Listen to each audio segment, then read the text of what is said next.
If a bath makes you clean, what makes the towel dirty?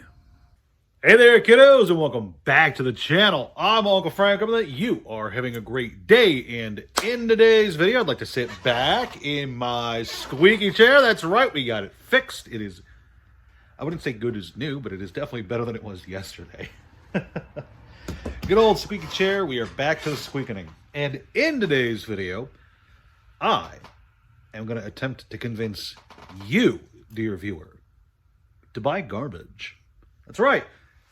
In today's video, I want to talk about the benefits of buying absolute trash product that nobody likes and everybody hates. And to help illustrate my point, I got some things to show off for you guys here today. Things like the Power-Up Booster Box from the Mega Man NT Warrior TCG. A dead TCG that nobody but me plays, or collects, or likes. We've got the Haruhi Suzumiya Extra Booster Box, which was super reviled for what it was. Not a lot of people were...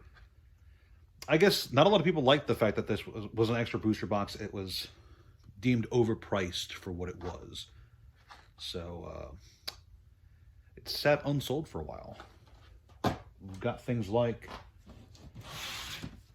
Maximum Gold El Dorado displays from Yu-Gi-Oh!, which are really not a good set. None of the gold sets are ever liked, and everyone kind of agrees that these things suck donkey doo-doo. We've got things like the special Team Valor collection from the Pokemon Go set, which I don't need to tell you guys, but Pokemon Go was seen as one of the worst sets ever for a bit, with virtually no collectability, and it was a silly gimmick set that nobody liked, and none of the bonus products were any good. And we got, finally, the Kaldheim Elven Empire Commander deck, which, for those of you who don't know, once upon a time, Wizards was experimenting with cheaper commander decks, and this was one of them. They were available for $20 MSRP, and most of the decks released at that time basically sat unsold. Now, every single product I just showcased to you was bought well under MSRP. I think I paid $15 for the pin collection for Team Valor. I think I paid $12 for this deck. I think I paid $15 for this box. And I don't remember what I paid for this or the El Dorado, but I know it was well under MSRP because I know El Dorado has not risen above like $40 since the display was first purchased. But in the years since I've bought some of these products, let's talk about the big winner here, the Elven Empire deck. This is well over $100 now. You know, I was buying these type of decks. It's not just this one. There's a bunch of other ones. This is just the winner of the bunch. Nobody wanted these. These were seen as kind of a just dog water deck type because they were seen as cheap, useless. They didn't have anything that collectors or players wanted, so they kind of sat unsold on stores for a while, and a lot of stores were selling them at clearance prices just to get rid of them. Same thing with any store that picked up these Haruhi boxes. These are, I don't know the price of these anymore, but I know that they're probably not the $15 I paid for them because for a bit they were sitting around $50, which is really nice in terms of price appreciation, all things considered. And then, of course, this Team Valor thing, which I paid, like I said, maybe $15 for. I know that these are over $50 themselves as well. And, of course, those have been sitting here in the garage for a bit. I've been selling off some of them over the years. But over just a few years' time for some of these products to go up that much, that's quite the growth. But that growth in value isn't the only reason I would suggest picking up trash products. Because there's more to the world of trading card games than just the amount of money you can get out of them. Yes, absolutely, turning a $12 purchase into a $100 sale is very nice as a bonus. It's one of the best things you could ever do. Do not get me wrong on that. But this is less of a, hey guys, you should all descend upon Maximum Gold Eldorado because it's going to go to $100 a display.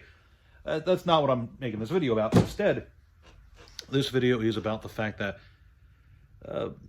products that are seen as bad now might not be seen as bad in the future. But even then, there is some benefit to picking up unwanted, trashy products for either your personal collection, or if you're a store, just to have it in your store, to have it on your online store, etc. Personal collection-wise, it's... let me explain why I bought these. So I was not going to buy any of the Pokemon Go side collections. I was only interested in, when I was actively buying the Pokemon stuff, I was just interested in the Pokemon Go ETBs. I eventually moved on to the Dragonite Pokeball deck box things, the deck box bundle that has the Dragonite thing on it. But eventually I saw these, and I saw how cheap these were. No one was buying these for a while. These have, what, 6 packs of them? Plus a pin and a trainer card? Yeah. Oh, and a code card, of course. But nobody wanted them. 6 packs was not seen as worth paying whatever these were going for at the time. I think $20, $25 maybe. Nobody wanted them, but I was super interested in Pokemon Go at the time because I still think it's a fun set. I think it is a nice gimmick. I don't even play Pokemon Go. I don't think I've ever played Pokemon Go. But I liked the gimmick, and I was especially attracted to the peel-off Ditto cards. So I saw this as a very cheap way just to have some Pokemon Go stuff for myself. And then over the recent hype cycle with Pokemon, as every Pokemon product has been skyrocketing in price, I've been selling them off for a nice, pretty profit. So from a collector's standpoint, if there's something that you're kind of tangentially interested in and it's super dirt cheap because everyone else thinks it's kind of silly, well, if you have the spare money to spend, then buying something that you're interested in, even if it's seen as trashy by the rest of the community, might not be a bad choice, especially if there's even a small chance that it's the kind of product that could skyrocket in the future and you would be less likely to purchase it once it's quadrupled in price or whatever. From a store perspective, though, there's even more reason to buy garbage products like Maximum Gold Eldorado. This is not me shilling for Maximum Gold Eldorado. It's just the biggest, ugliest Yu-Gi-Oh thing I think I have here. Right? I think I have Legendary Duelist Season 3 boxes over there still. And those are also pretty awful. Although those were super profitable for a bit. But I'm getting off track. As a store, there's 2 good reasons you want to buy trashy products. 1, it makes your distribution really happy. Okay? If you are running through a distributor to get your product, sooner or later, your distribution guy, your distribution contact, the guy you're emailing or calling to get your product, sooner or later, they're going to ask you, hey, do you want this stuff? And you're going to look at the list of the stuff they're offering you for a discount, and it's going to be all garbage. It's going to be trash that does not sell, that people right now are just uninterested in. Maybe Reddit or Discord financial groups are going, this is the worst set of the game ever, right? And distribution is just trying to get it off their hands for whatever price they can really get it for. And they're going to go around to all the stores they're in contact with and try to see how much they can offload onto the stores. A lot of stores aren't going to want to buy any of it. A lot of stores are going to just say, no, thank you, I don't want any. Give me the good stuff, only the good stuff. But that's not really wise when you're working with distribution, because in my experience and in the experience of many other people who have worked with distribution in the past, buying the crap that you might not necessarily want from distribution is an excellent way to increase your reputation with that distributor and to make it more likely that you get some of the stuff of that same game that you want in the future. You know, maybe you don't want Pokemon Go Team Valor Special Collection. I keep wanting to call it the pin collection because it's got a little pin. Maybe you don't want the Team Valor Special Collection, but there's a non-zero chance that 2 years from now, there's probably going to be some Pokemon products you want. If the Team Valor pin collection is cheap enough, buy it. If you can't, if it would be a loss to sell it in your store as is, rip it open for the packs inside, because God knows that's usually a winning strategy in my experience. Just ripping open if you buy it for cheap enough, I should say, ripping it open and just cracking the packs for singles tends to work really well. Not always, obviously, it's always a gamble, but special collections like this where you can just dismember it for the packs and promo tends to do pretty decent. But there's another reason too, and it's to have inventory. Yes, stores do not have infinite space. Stores do not have infinite display on their shelves to showcase whatever trash crap is being shoveled out by various game companies this week. But you'll find, especially if you are in a high foot traffic environment with a lot of sales, some stores have a very difficult time keeping popular items on the shelf, and they're going to be left with customers who genuinely want to buy stuff, but there's nothing for sale. And so having something to sell, having some cash flow in your store, even if your profits are very small on it, or potentially bad, negative profits, losing money, having something that you could sell just for a small margin is good. Just to have product that your customers want to buy. I have been into more than a few game stores that go with the mentality of only buying things that are profitable, only buying things that they know will sell. And more than once, I've been to these kind of stores and they don't have anything for sale. They'll have some singles. They might have a box or two of the newest set, but they won't have any older stuff. They won't have any decks, ETBs, collections like this. They won't have anything like that. They will be largely barren stores, which I think is a shame because, in my opinion, the ability to just kind of go on a store and spend a few bucks on some random thing you've never heard of, such as the Mega Man TCG, is a pretty fun experience, especially if you're just going there for the sake of buying some cards and hanging out. Because believe it or not, some people do that. Some people will go to their local game store just to crack a pack and dick around with whoever's at the counter that day. It's surprisingly common in my experience. In fact, it's something that I do quite a lot. I will totally just show up at the game store just to shoot the shit with whoever's working that day. It's a fun time. But yeah, I do genuinely believe that, yes, these are products that are unloved, unwanted, but that doesn't mean they're always going to be unloved and unwanted. And getting them while they're cheap is always a boon, because especially if you're confident in it and you believe in it, that cheapness is not going to be there forever. Do I think Maximum Gold Eldorado is going to go to $3,000 a box? No, I don't think that. But I do think that for $40 for a display of these things, with the chance of pulling the Ghost Rare, I think Ghost Rare Dark Magician Girl's in here, right? This was the Ghost Rare set, right?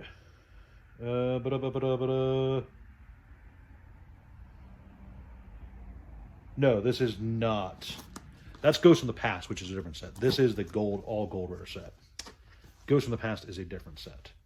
Do I have Ghost from the Past over there? I should have grabbed Ghost from the Past. I can see the box over there.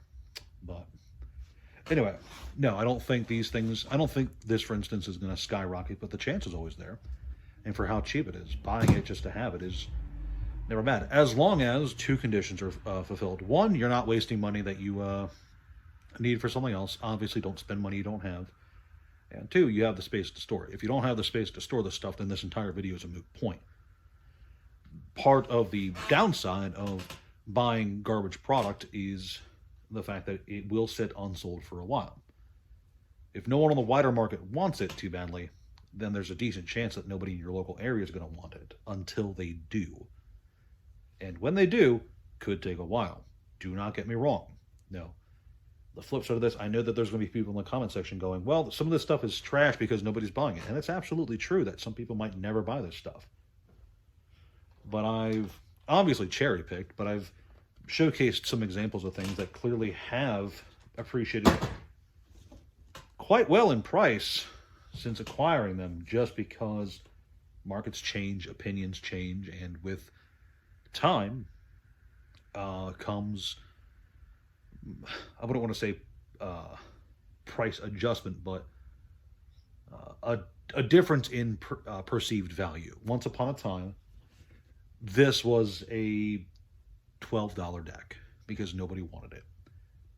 Now, with the gift of hindsight, it is over $100 apparently, from what I've been saying. Was selling these at $65 for a while. Oh well, you can't regret what you sold it for, right? But I digress. I would just like to say, hey, if you are either A, someone like me who is interested in buying and selling, consider buying some trash, because you never know what could go up in the future. If you're a store, though, definitely consider buying some trash, garbage product. Garbage product, huge air quotes here whenever I say that. Just understand that. Huge air quotes, right? Because A, your distribution will thank you, and B, having the stuff in your store is always going to be a boon, especially if you are the kind of store. If you find yourself the kind of store owner who frequently does not have a whole lot of product on display, then buying the cheapo stuff that looks nice, or even the weird display items that need to be broken down for packs, just to get the packs, I think, is good enough. Because having stuff on display, having product to sell is, I think, just a good idea. Surprise, having stuff to sell to customers is a good idea as a store. And sometimes that product is going to come from cheapo stuff that no one else really wants or is interested in. But I digress. I hope I got my point across. I know that this was a longer video, but I really wanted to kind of impress upon you guys that sometimes it's just a bad product, and it will be a bad product potentially forever. Okay? And sometimes opinions change. That's all I want to say. That's all I got for now. I hope you guys enjoyed the video. If you did, please like, share, subscribe, and leave a comment down below whether you agree with me, disagree with me, or think that my beard is very silly. Check out the Discord and the Patreon. Thank you guys so much for watching, and I'll see you next time. Ciao.